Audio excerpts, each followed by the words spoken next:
Vocês perceberam aqui que esses dois milagres, um completa o outro. Um era de 23 horas e 20 minutos, livro de Josué. E de 40 minutos, segundo o livro de Reis. Então completava exatamente 24 horas. Para Deus não tem um minuto a mais, não tem um minuto a menos. Foi tudo muito preciso. E os homens ali da NASA lutaram até chegar a essa seguinte conclusão. Ora, quanto Deus é maravilhoso. E aqui nós vamos estar falando a respeito, porque a doença de Ezequias e a sua maravilhosa cura tem a ver com este vídeo que vocês acabaram de ouvir. Vamos lá. Capítulo 20. Naqueles dias, Ezequias adoeceu de uma enfermidade mortal. Veio ter com ele o profeta Isaías, filho de Amós. Ele disse: assim diz o Senhor, põe em ordem a tua casa, porque morrerás e não viverás. Então virou Ezequias o rosto para a parede e orou ao Senhor, dizendo: lembra-te de mim, Senhor. Peço-te de que andei diante de ti com fidelidade, com inteireza de coração, e fiz o que era reto aos teus olhos. E chorou muitíssimo. Antes que Isaías tivesse saído da parte central da cidade, veio a ele a palavra do Senhor, dizendo: volta e dize a Ezequias, príncipe do meu povo.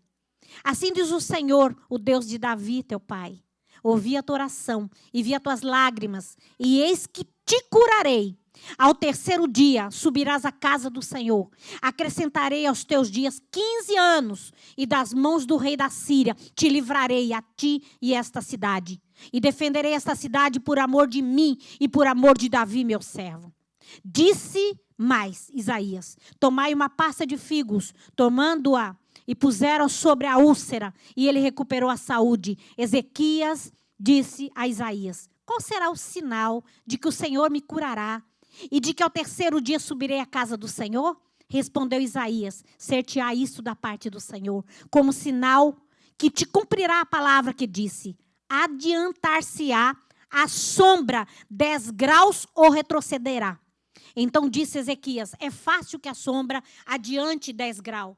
Tal, porém, não acontece antes, retroceda 10 graus. Então o profeta Isaías clamou ao Senhor e fez retroceder 10 graus a sombra lançada pelo sol declinante no relógio de Acais. Amém?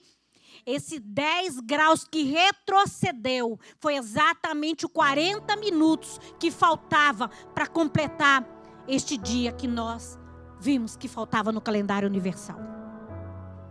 Eu vou dizer aqui um breve histórico do rei Ezequias. Rei Ezequias era um rei, era filho de Acais, rei de Judá. E ele começou a reinar com 25 anos de idade. E ele governou durante 29 anos em Jerusalém. Ele foi o 13º rei e reinou de 715 a 686 a.C. E durante seu governo, os profetas que estavam ali ministrando em Judá eram Miqueias e Isaías. Por isso Isaías é este homem que vai à casa de Ezequias levar esta palavra do Senhor. Pois bem, Ezequias ele fez o que era reto perante o Senhor. Esse é um detalhe muito importante.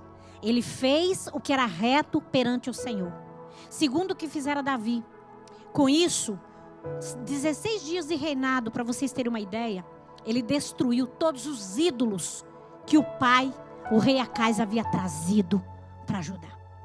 Os sacrifícios diários foram reiniciados, o templo já havia cânticos, música, e trouxe a festa da Páscoa novamente. Então, quando ele assumiu o governo, ele já começou a fazer mudanças. E vocês perceberam, mudanças que o Senhor estava requerendo dele. Quando seu pai, Acais, recebeu o trono, para vocês entenderem melhor, ele manteve uma política pró-Assíria, com uma posição de submissão à Assíria, em virtude de tributos que deveriam pagar esta nação. Era uma nação muito poderosa. E essa aliança que o pai dele havia feito, acabou trazendo total influência pagã para dentro de Judá. Isso levou uma contaminação muito grande na vida religiosa dessa nação. que passou a ser marcada por práticas que afrontavam literalmente a vontade de Deus. Então, quando ele assume esse governo, ele já tinha que de cara combater aquilo que o pai dele havia deixado, entre aspas, como resquício de um governo ali para que ele viesse combater, que eram os falsos ídolos. Foi nesse contexto que o rei Ezequias assume o governo, tentando corrigir essa questão política, essa questão religiosa, e foi necessário lutar muito para eliminar a idolatria que havia dentro do coração dessa nação. Alguns anos depois, Senaqueribe, que era rei da Síria, ele cercou Jerusalém, e esse fiel Ezequias fez de tudo para preparar a cidade para esse ataque. Mas um detalhe: antes de preparar o exército, ele consultou a Deus. E Deus deu uma assombrosa vitória a ele. Vocês estão percebendo que no caminhar de Ezequias, ele está sendo guiado pelo Senhor. Ele está sendo deixado com que o Senhor trabalhe no coração dele, com que mude a situação. Ele deu controle na mão do Senhor. Ezequias confiou no Senhor Deus de Israel. Era de uma maneira tão grande que não houve, nem antes dele e nem depois dele, um homem que reinasse de uma forma tão lindamente perante ao Senhor. Foi um exemplo de fidelidade ali. Ezequias se apegou ao Senhor e não deixou de segui-lo. E segundo livro de Reis, capítulo 18, 7, diz assim: assim foi o Senhor com ele, para onde quer que saía. Olha que coisa linda. Deus o acompanhava. Deus estava lado a lado com ele. Nenhum rei de Judá conseguiu equiparar essas reformas religiosas de Davi e de Salomão, até que ele subiu ao trono. Seu pai Acás, péssimo rei, foi um governante ímpio, mas Ezequias entendeu que a destruição de Israel foi resultado da desobediência a Deus. E ali foi um trabalho muito difícil para ele. Então, diante desse histórico todo, estamos agora diante de um quadro bastante complicado, uma situação em que Ezequias adoece de uma enfermidade mortal por volta de 701 a.C. Ele foi acometido de uma doença incurável e o controle agora literalmente fugia de suas mãos. Agora ele recebe um diagnóstico do profeta Isaías. E esse diagnóstico, o profeta foi bem claro, disse: põe em ordem a tua casa, porque é fato que morrerás e não viverás. Pôr em ordem a sua casa, sabe o que significa? Revela que você tem que fazer os seus últimos pedidos à família. As suas últimas vontades, agora já não diz mais: eu tenho controle. Gente, uma notícia dessa natureza. Você está no corredor da morte. A sentença já foi lavrada. Você já não tem para onde correr. Quantos de nós não recebemos essa notícia por ordem a nós de morrermos? Mas quantos da nossa família nos deixou por conta de uma palavra que foi lançada do Senhor, permitido para que deixasse a vida? Que momento estrondoso é esse? Que momento delicadíssimo e dificílimo na vida de uma pessoa. Eu penso que uma notícia dessa natureza não dá tempo nem para você pensar o que fazer, porque foi literalmente pego de surpresa. A voz emudece, a vista escurece, o corpo cambaleia e o chão se abre. É quando recebemos notícia de toda a natureza. Muitas vezes a notícia que nós estamos recebendo não é apenas de morte de um parente, que o médico já deu a palavra final. Mas muitas vezes, aquele que tem uma empresa que chegou à bancarrota, aquele que não esperava ser demitido e seria um arrimo de família. Quantas e quantas possibilidades. A mim foi quando meu marido virou para mim e disse: estou deixando a casa. E aí o chão se abriu por inteiro. E eu caí assim com tudo. Que momento difícil. Eu tive uma amiga, e vou resumir rapidamente. Essa amiga era uma amiga muito cristã, certo? Quero deixar claro para vocês. Nós andávamos de vigília em vigília, de igreja em igreja. E um dia ela descobriu que tinha um câncer. E desse câncer foi se agravando, agravando. E o médico, quando a atendeu, disse: você só tem 2 meses de vida. E ela entrou num desespero muito profundo. E ela fez um voto com o Senhor. Que se Deus a curasse, ela, não foi pedido de ninguém, ela fez esse pedido. Ela disse que ia servir ao Senhor aos domingos, à tarde, num período, da manhã ou à tarde, nos hospitais, levando a palavra. Ela era cabeleireira e trabalhava até sábado, então ela fez o voto com o Senhor de tirar uma manhã ou uma tarde de um domingo, todos os domingos, e ir até a igreja, ao hospital, levar a palavra. E da noite por dia, ela foi melhorando, e melhorando, e melhorando. E ela voltou a trabalhar. Quem a levava para fazer a quimioterapia era eu. Quem sabia do estado dela, aqui agora contamos, era eu. A Monique é testemunha de que soube desse caso todo. E o tempo foi passando e ela se recuperou. E ela voltou a comer de tudo, e ela voltou a trabalhar, e ela voltou com tudo. E como ela morava perto de casa, eu estava sempre na casa dela, e eu vivia falando para ela: você já foi ao hospital? Ela disse: não, eu não fui porque eu não comprei o jaleco. Passava um tempo: você já foi ao hospital? Não, porque tem que fazer o crachá do hospital. Passava um tempo: você já foi ao hospital? Não, porque eu tenho que atender um cliente no domingo, porque vai viajar. Você já foi ao hospital? Todas as vezes que eu perguntava, ela tinha uma resposta porque não teria ido. 2 anos se passaram. Ela tinha uma menina de 5 anos. 2 anos se passaram. E ela muito boa. Assim, no trabalho, em tudo, fazendo tudo. Um dia eu chego lá na casa dela, ela está costurando fantasia para ir para o carnaval. Aquilo para mim entristeceu literalmente meu coração. Passaram-se os dias e ela voltou com os sintomas do câncer. E quando ela foi ao médico, o médico falou que tinha que fazer uma cirurgia de emergência. E ao abrir, descobriu que viu que estava tomado o câncer. E o médico falou: agora não tem mais jeito. Ela já estava muito enfraquecida. Eu a levei a uma pastora para que orasse por ela. E eu não comuniquei nem a pastora que a gente estava indo. Eu só coloquei ela dentro do carro. E nós fomos imediatamente para aquela casa da pastora. E chegando ali, a pastora foi tomada pelo poder do Senhor. Eu nunca na minha vida esqueci. E eu vou morrer lembrando disso que eu vou falar para vocês. Estávamos num círculo assim.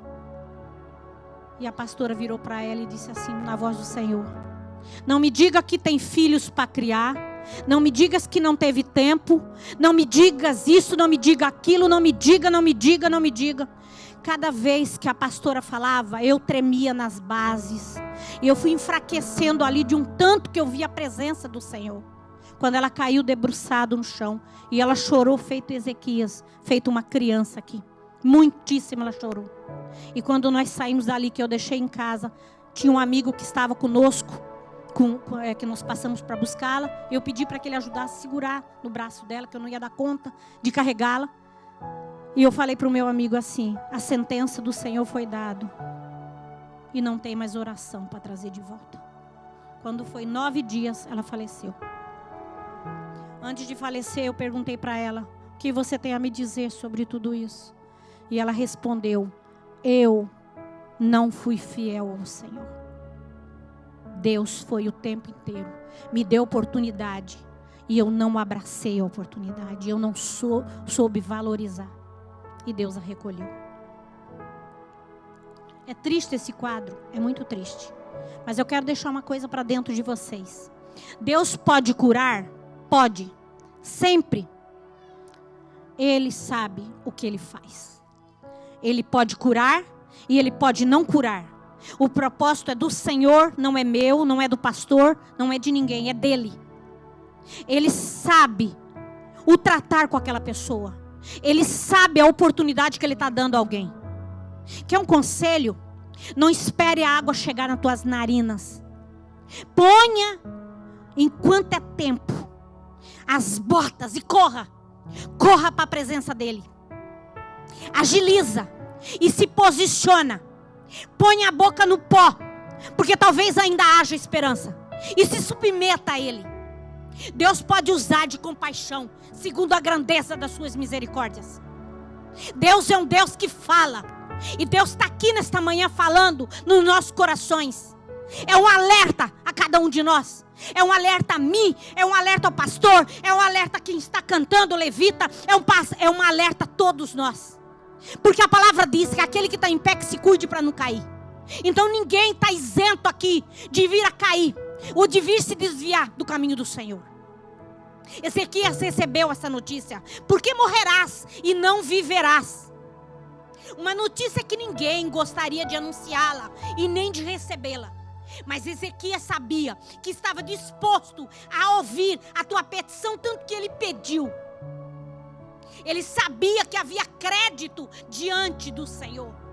Porque a oração dele foi pequena, foi rápida demais.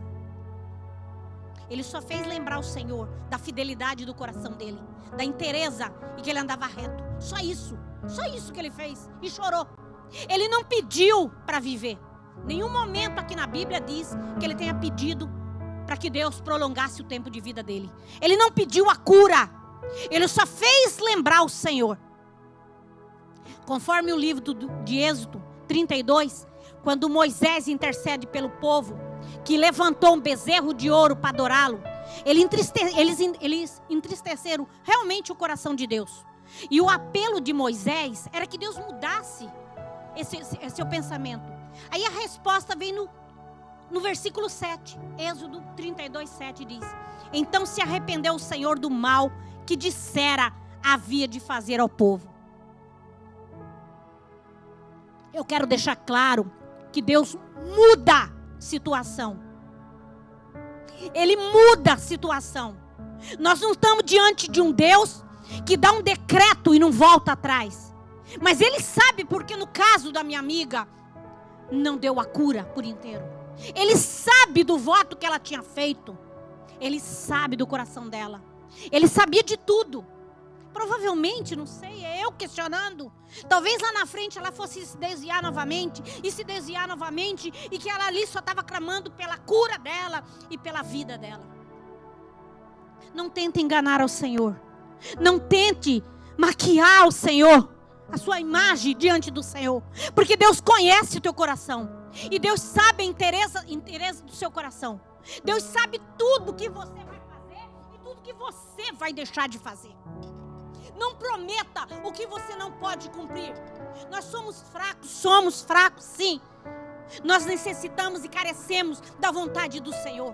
Lembre-se que nenhum passo você dá se o Senhor não estiver adiante.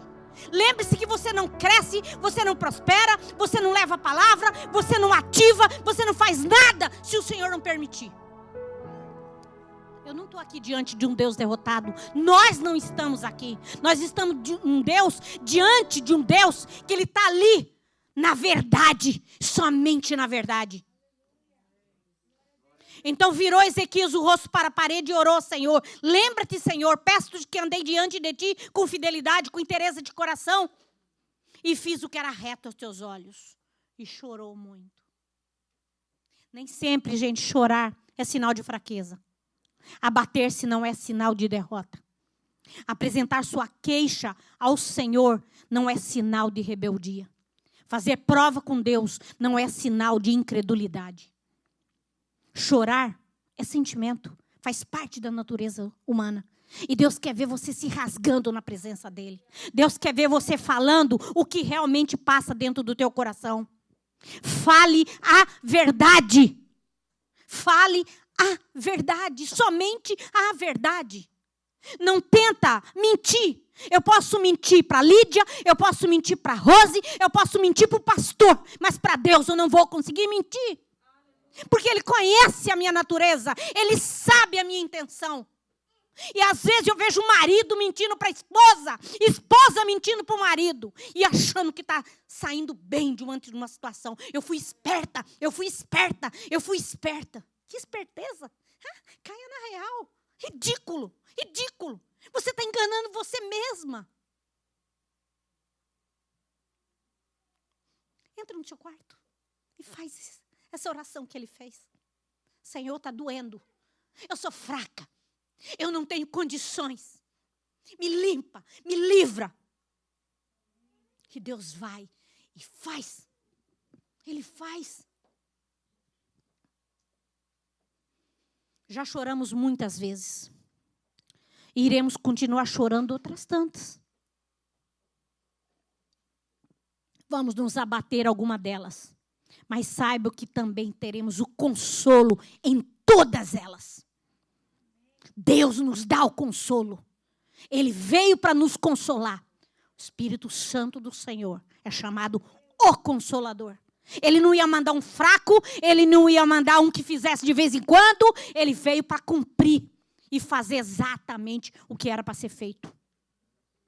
E a palavra diz que devemos trazer à memória o que nos dá esperança. João 16, 33 diz: neste mundo vocês terão aflições, contudo tenham ânimo, eu venci o mundo.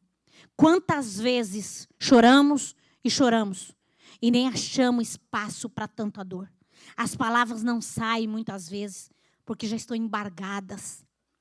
E quando percebemos que nada podemos fazer, as lágrimas secam. Mas quando as lágrimas secam, o Senhor vem para nos consolar, para nos abraçar. O diagnóstico de uma doença grave se estabeleceu no corpo de Ezequias, bem como no coração e na mente de Jó. Volta lá atrás e lembra do Jó. Recursos financeiros na vida do Jó, de nada iria adiantar. Onde a única e a última esperança estava no Senhor. Ezequias chorou, porque teria motivo para tanto. Primeiro, penso eu, a palavra não diz, mas a notícia da morte, ninguém está preparado para recebê-la. Então, é natural que você se assuste, que você entristeça, que você chore, com certeza. Segundo, se ele morresse, ele estaria dando vitória ao rei da Síria, Senaqueribe. E Senaqueribe ia bater no peito e ia se gabar. Eu venci. E ali essa nação poderosa que afrontava tanto Judá. Jerusalém estava sendo destruída. Então, ele talvez tivesse esse motivo para chorar. E penso também que ele podia estar muito triste, porque seu filho Manassés era muito jovem. O filho Manassés, filho dele, começou a governar com 12 anos de idade. E governou durante 52 anos. Foi um pior rei que eu acho que já teve, Judá. Pior. A começar sacrificando o próprio filho dele aos deuses. Então, em oração, Ezequias relembrou ao Senhor das suas misericórdias e a devoção a Deus.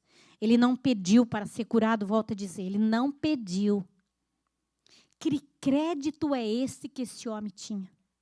Crédito que eu digo agora, que nós vamos adquirindo no decorrer da nossa caminhada com Deus. Um choro, poucas palavras e o céu se abriu para este homem. Vocês têm noção de uma cura? E além de curar ele, Deus ainda deu mais duas coisas. Deus curou, Deus livrou ele da mão de Senaqueribe, porque ele conseguiu vitória, ainda prolongou o tempo de vida dele, 15 anos. Olha que coisas lindas Deus fez. Vocês estão observando que Deus, quando Ele dá um milagre, Ele se preocupa em todas as áreas o que vai atingir? Como é que Ele vai dar um milagre apenas para mim e deixar meu filho perecendo? Porque meu filho perecendo vai doer no meu coração como mãe. Então Deus vai fazer, sabe o quê? Deus vai trazer ele para perto do Senhor. Cada dia mais e mais. Deus está me dando bênção de todas as áreas. Saúde, tudo, financeira. Mas Deus está trazendo meu filho para a presença dele. De alguma forma. Usando pastores, usando a palavra. Eu não sei. Mas está sendo chegado à presença do Senhor. Porque no final, Deus quer a família inteira completa, feliz na presença dele. Então é isso que a gente faz lutar, sabe? Porque ninguém está lutando aqui sozinho. Nós estamos lutando porque temos uma família inteira sobre a nossa responsabilidade, muitas vezes. Então nós estamos orando por todos. Nós estamos aqui na sexta-feira levantando clamor e clamor sobre famílias. E aí me faz voltar um pouquinho lá no livro de Lucas, capítulo 23. Vocês lembram da passagem dos 2 criminosos que foram crucificados junto com Cristo? Que com o passar das horas ali naquela cruz, os minutos que foram passando, um deles, um dos malfeitores, tomou consciência e ele reconheceu a sua fraqueza e o poder de Jesus. A oração do ladrão, a palavra que ele usou ali, vamos falar que é uma forma de oração. Ele se assemelha à oração de Ezequias. Sabe por quê? Um clamor por misericórdia. Algo de que esse ladrão queria se revelar. Mostrar, saber quem é Cristo. Ele reconheceu Jesus ali. Ele entendia que por ele não tinha mais esperança, a não ser pela graça divina. E que pela dispensação dessa graça residia exatamente no poder de Cristo. Ali ele reconheceu a quem ele estava se dirigindo. E Ezequias sabia a quem ele estava se dirigindo. Amém? Quando nós oramos, nós sabemos a quem nós estamos dirigindo a nossa oração. Nós sabemos a quem nós estamos clamando. Nós sabemos a quem nós estamos pedindo. E aquele que vai nos trazer a resposta. Percebo nitidamente que ambos só podiam contar com o favor de Deus.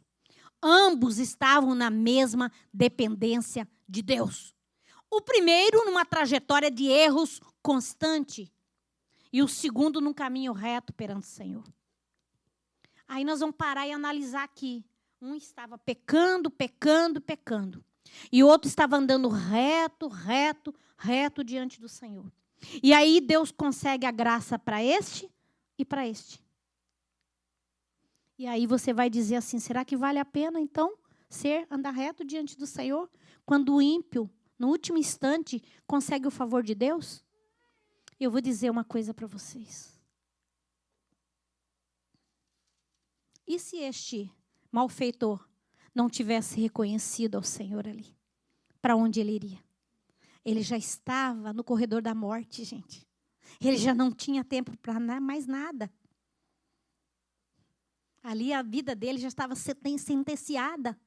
Quantos de nós aqui nós estamos com a nossa vida lavrada já diante do Senhor e nós estamos brincando de ser crente? Quantos de nós achamos que vamos viver mais 10, 15, 20 anos, quando na verdade a morte pode estar na esquina ali me esperando? Eu não quero fazer drama, não. Mas é uma realidade que nós sabemos que isso ocorre. Nós sabemos que isso ocorre. Jesus vai chegar como ladrão, né? O pastor já tem pregado muito sobre isso na escola bíblica, aqui mesmo. Ele vai chegar como ladrão, sorrateiramente. E quando você menos esperar, você já não tem tempo nem de falar ai. Nem de falar ai, você não vai ter tempo. Porque vai ser mais rápido do que um piscar de olhos. Então, o alerta está dado para todos nós, com toda certeza. Os dois tinham algo em comum. O malfeitor e o Ezequias. Eles sabiam quem era Jesus. Quem é o Senhor. Ali, naquele momento, ele sabia. É a hora do nosso aperto. É a hora do nosso desespero. Nós sabemos a quem nós vamos recorrer. A vitória, quando ela chega, é exatamente essa. É essa palavrinha fé, que leva na direção certa de quem a gente está esperando o favor imerecido. Amém? É essa. Intimidade e relacionamento com Deus se adquire após uma fé provada. Ela vai crescendo dia após dia. Ir na igreja domingo, dar os dízimos, dar a oferta, ser bonzinho, eu vos asseguro e vos afirmo, isso é pouco para oferecer ao Senhor. Porque Ele tem propósito na vida de cada um de nós. Ter um relacionamento com Deus é algo muito importante na vida de todo cristão. Buscar a comunhão e aumentar a intimidade requer tempo e mudança de atitude. Não adianta eu falar e não mudar. Não adianta eu chorar e não mudar uma trajetória diferente. Não adianta eu falar lindo, bonito e quando eu voltar no mesmo vômito. E comer aquele vômito. É triste. O nosso dia de hoje tem que ser diferente do dia de ontem. E o nosso dia de amanhã tem que ser diferente do dia de hoje. Nós temos que fazer diferença em todo lugar, o tempo todo. Nós estamos como um aquário, gente. Sabe quando chega a criancinha na beira de um aquário, que põe o dedinho e fica mostrando aquele peixinho o tempo inteiro?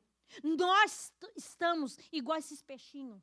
Nós somos apontados 24 horas. Qual é a sua atitude? Qual é a sua atitude dentro da sua casa? Qual é a sua atitude com o seu esposo? Qual é a sua atitude com o teu filho? Qual é a sua atitude com o seu empregado? Qual é a sua atitude num banco? Qual é a sua atitude num trânsito?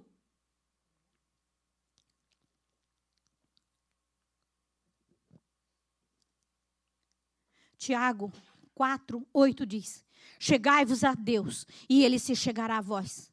Consiste em procurar uma relação íntima de amor com Deus.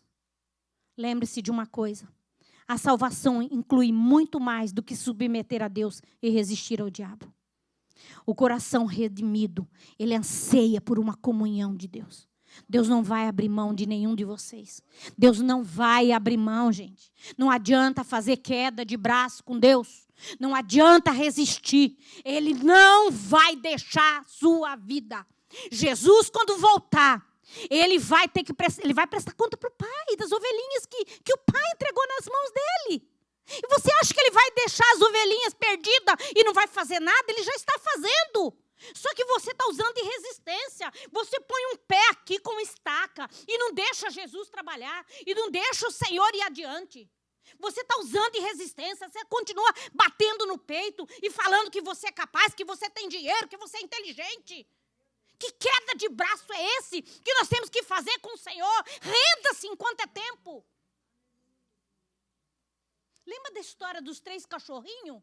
Os 3 cachorrinhos eram assim. É uma história ilustrativa, mas tem tudo a ver. Havia um homem que botou numa carroça 3 cachorrinhos, amarrados lá atrás da carrocinha, e ia para o sítio.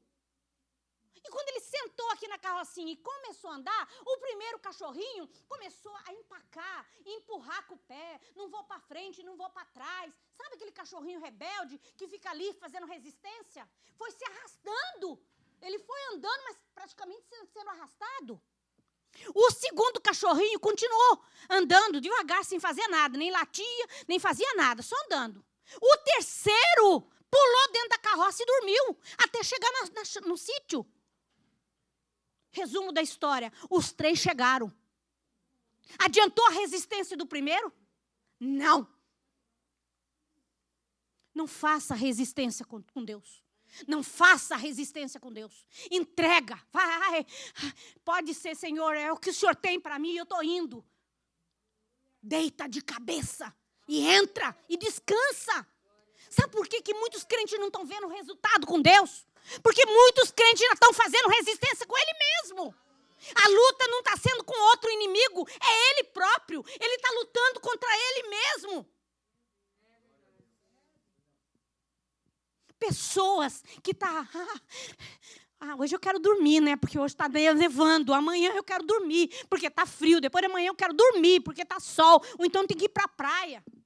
Gente, aqui não tem ninguém brincando de criancinha. Aqui não tem Chloe, aqui não tem Flores, que não entende. Aqui só tem adulto. Aqui todos já conhecem mais da metade da palavra. Eu não vou falar tudo, porque às vezes não leu a Bíblia toda. Ok, não conhece, mas já conhece muito do Senhor. Olha o quanto essa escola bíblica de manhã tem nos abençoado. E eu tenho orado muito, pastor, por senhor, pela pastora, que tem usado de palavras boas, firmes, para nos ensinar. E cada vez que o pastor, não é porque ele está aqui na minha frente, não, mas cada vez que ele corrige, ele mostra que está errado, eu falo, verdadeiramente é assim que eu quero crescer. Eu quero ser corrigida, eu quero sair do erro, eu quero sair do pecado. E se eu não estou enxergando, e se tem alguém que tem condições de me alertar, eu devo agradecer, porque eu estou tendo esse alerta. Quantos filhos que não melhoraram porque o pai não ensinou? Você acha que minha mãe, criada no sítio, ela ia me dizer o que é menstruação para mim? Ela nunca disse. E sabe o que eu pensei? Eu tinha 10 anos quando veio a minha menstruação. E no dia do meu aniversário de 10 anos, eu ganhei uma bicicleta. De manhã cedinho do meu cunhado. E eu andei o dia inteiro naquela bicicleta. E quando chegou de noite, a minha menstruação veio. Sabe o que eu entendi? Que eu me machuquei na bicicleta. Eu me machuquei na bicicleta de tanto que eu andei. Porque eu não tive o ensino da minha mãe. E eu não vou culpá-la. Não vou culpá-la.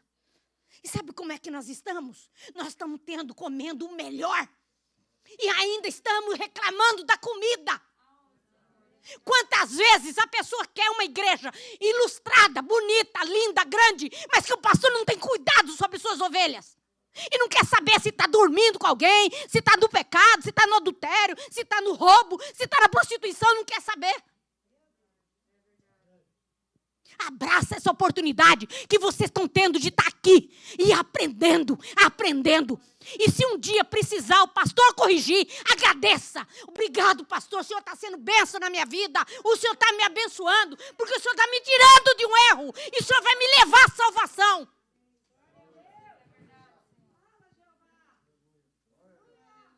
Tem gente que não quer ser corrigido.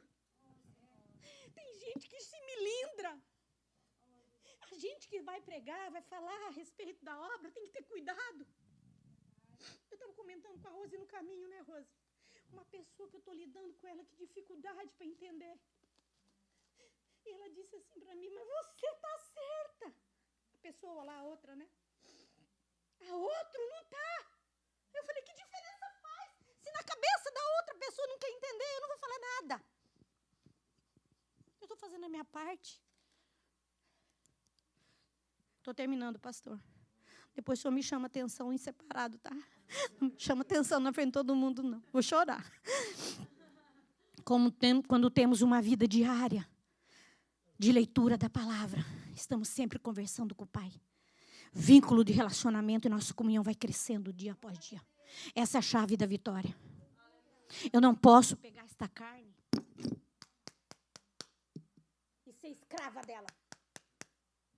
Eu não posso pegar essa carne e viver em função do que ela quer. Você acha que eu sozinha, sem marido, eu não tenho desejo? Sabe o que eu faço? Eu vou para o joelho. Eu abro a palavra e eu leio. E eu canto um versinho, um louvorzinho, um louvor que eu sei cantar. E aquele desejo passa. Me perdoe essa intimidade. Mas para vocês entenderem que todos nós, é difícil, é muito complicado. A resposta imediata do Senhor atendeu o pedido de Ezequias. Deu a ele 15 anos de vida. E ele pede um sinal para o Senhor. E esse sinal, já para finalizar, ele diz, qual será o sinal de que o Senhor me curará e de que terceiro dia subirei à casa do Senhor? Isso porque ele era muito íntimo com o Senhor. Ele ainda queria um sinal. Nós somos assim, gente. Nós queremos sinal. Um profeta fala, nós ainda estamos duvidando. A palavra fala, a gente ainda vira a página para ver se é outra palavra que vem. Ainda vira pela terceira vez, porque não quer ouvir aquela. O ser humano é inclinado a duvidar das profecias de Deus naturalmente. Ainda mais quando a profecia demora muito para acontecer. Aí que a gente não crê mesmo. E ele pediu. E o Isaías disse, adiantar? Vai adiantar? Qual será o sinal? Isaías diz assim, adiantar-se-á a sombra 10 graus ou retrocederá? Ele achou que, indo para frente, as horas, vamos falar do relógio de Acás, criado pelo rei Acás, era mais fácil do que o milagre de trazer retroceder. E Deus ainda assim fez, retrocedeu, para ele já não ter dúvida nenhuma. Esse relógio de Acácio é um modelo antigo usado pelos egípcios naquela época. E era uma espécie de escada que o sol mostrava, através dos degraus, as horas por meio da sombra.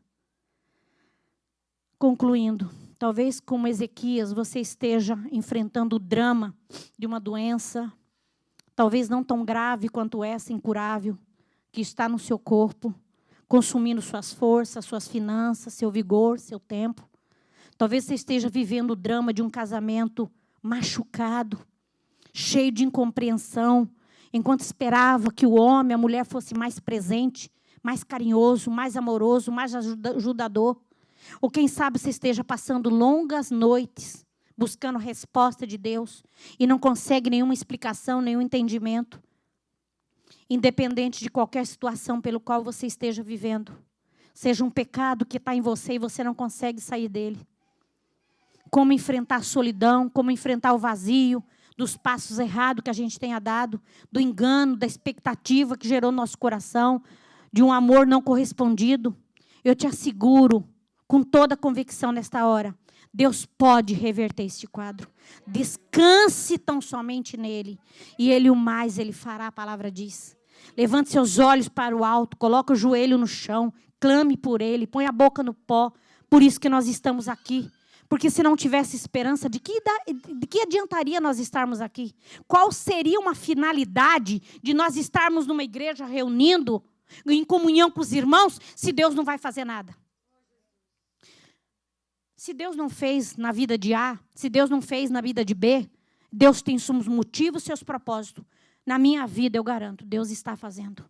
E Deus irá fazer muito mais. Eu tenho pedido ao Senhor e eu não tenho olhado para trás, porque se a gente olha para trás, a gente esquece de caminhar. A gente retarda o caminhar. Então está na mão do Senhor. Eu gostaria que todos colocassem em pé. Se me permite, pastor, mesmo que o senhor vá fazer uma oração depois, eu gostaria de estar orando aqui agora. Amém? Soberano Deus, querido Pai, louvado seja teu santo nome nesta hora, meu Pai. Bendito é o Senhor que está aqui neste lugar, desde que nós abrimos aquela porta, Pai. É o Senhor que tem falado conosco, Pai. Foi através da palavra, do estudo bíblico, dos louvores, Pai. Tudo o Senhor tem falado, o Senhor tem nos mostrado, o Senhor tem encaminhado. Os anjos estão acampados ao nosso redor de dia e de noite. E quando nós viemos para este lugar, nos viemos conduzidos pelas boas mãos do Senhor. Senhor, meu Deus, meu Pai, cada vida aqui, olha em particular, o que essa pessoa representa diante da família.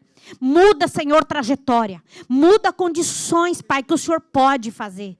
O Senhor pode, Pai, nós cremos, Pai. Aqui não existe ordem que ninguém está dando ao Senhor. Nós estamos confirmando que o Senhor pode fazer. E se o Senhor fizer, nós seremos eternamente gratos ao Senhor. Nós seremos, Senhor, assim como aquelas crianças alegres ao ganhar um presente, Pai. Nós iremos te agradecer muito, Pai. Nós estamos aqui para louvar e dizer, bendito é o Senhor no meio de nós. Meu Deus, meu Pai, cada pessoa aqui, cada situação, cada problema, cada pecado, cada erro, cada caminho torto, cada atalho que cada um tem desviado, tem procurado, Pai. O Senhor, nós pedimos nesta hora, Pai, procura com teus anjos, meu Deus, meu Pai, trazê-los de volta para o teu caminho, Pai. Indica o caminho certo, mostra, Pai.